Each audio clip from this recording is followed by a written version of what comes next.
Sevyn Banks on the opening kickoff lowers his head, dips the crown of his helmet way too low.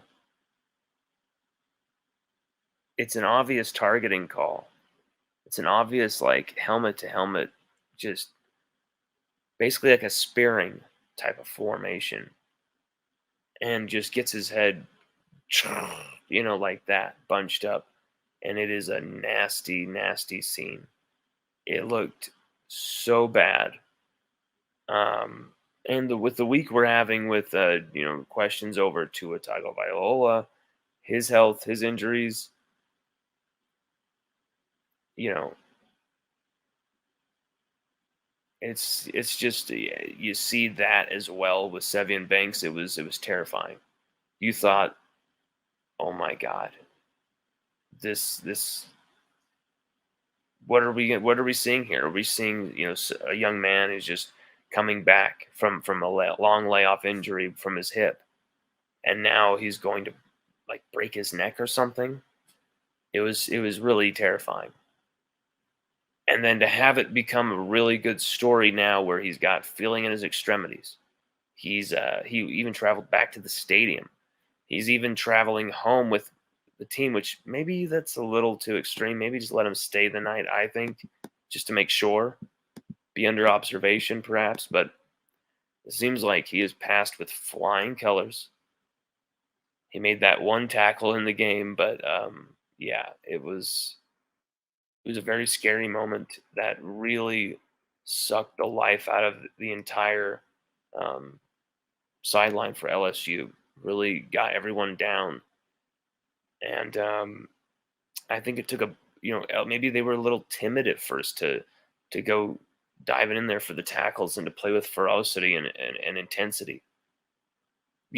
Seeing someone like that have that happen, and then the week with Tua, and as a football player, you're probably thinking about these type of things, these type of questions, these type of injuries.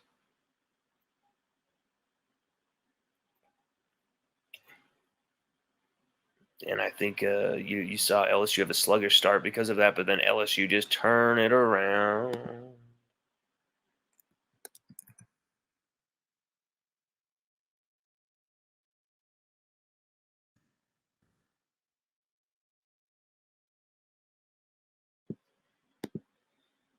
Oh my God, LSU beat Auburn 21-17,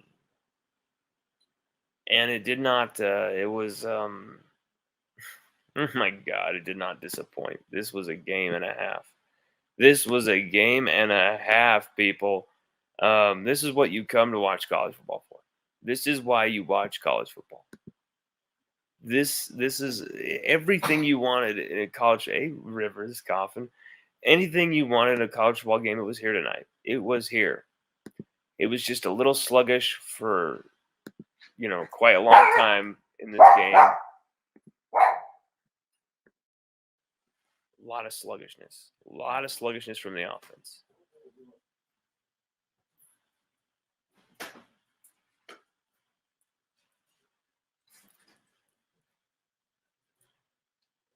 And look who's back home.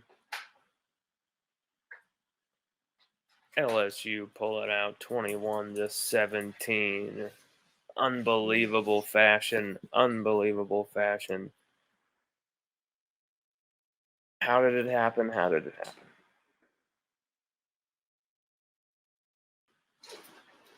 Brian Turner says the fact Brian Kelly has done this good of a coaching job with a depleted roster, with as depleted a roster we have, it shows how wrong the media was. LSU is indeed on their way back to dominance soon. Well, I mean, that's to be seen, but everything looks good, pretty damn good right now, you'd have to say.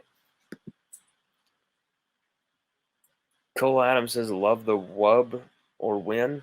4 guys that need to be on the field on every defensive snap: Brooks, Ward, Perkins, Baskerville. Brian Turner says Harold Perkins runs a legit sub 4.4, probably a bit faster, even maybe 4.39. Yeah, it's terminal velocity, as I would say. absolutely smashing Ashford into mistakes tonight. And, I think Ashford had most of his passing yards in that first half, and we really battened down the hatches and just, there was nowhere for him to go.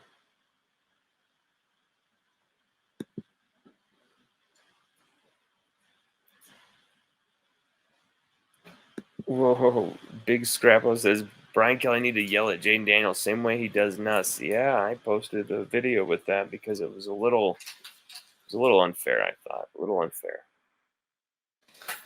just to go at Garrett Nussmeyer.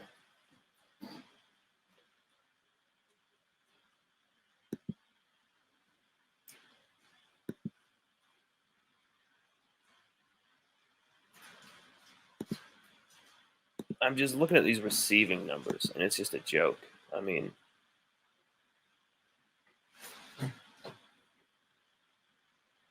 32 total receiving yards from our receivers.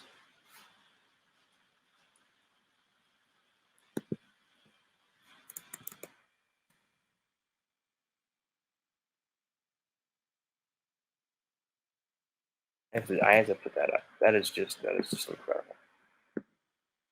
LSU receivers with 32 total receiving yards. 32 total receiving yards from LSU receivers.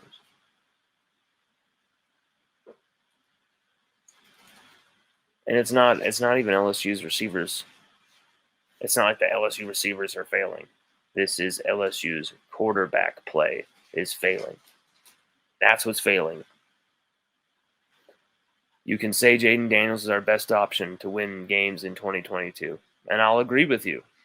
You can say Jaden Daniels can improve as a passer. Maybe he can. You can say Jaden Daniels has made some really good throws this season. He has. But you cannot deny that Jaden Daniels is now getting to that verge where his arm is going to cost LSU games. This is a 4-1 team, y'all. This is a 4-1 team.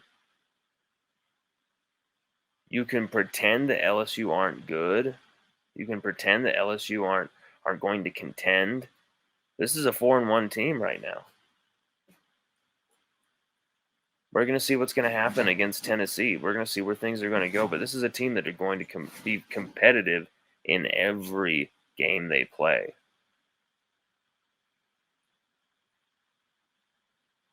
So I just think,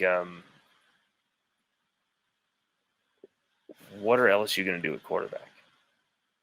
How are we going to get our best players to football? Our running backs going to, are we going to try and have our running backs win every game for us? Just, I don't know. Very, very, very, very glad we got the win, though. And it was all because of this defense.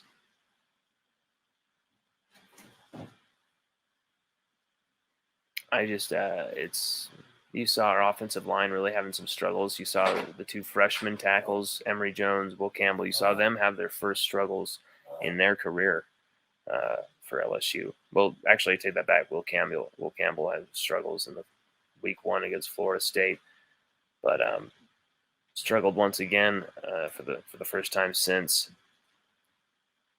And just it wasn't a bunch of huge mistakes by Will Campbell or Emory Jones. It was just allowing just enough pressures to Jaden Daniels, and then Jaden Daniels would run himself into these situations. It wasn't, these guys getting straight up beaten, and then Daniels is back there in the pocket getting smashed. It was more of like they would get slightly beaten and then start, trying to work it one way or the other, and then Daniels would run himself right into a sack. I mean, every sack that LSU had, it was, let's see, sacks. How many times was LSU sacked? They had 1, 2, 3. All 3 sacks was literally Daniels just running right into him. It was a joke. He thought, oh, the window's open. I see daylight, and it would just close, just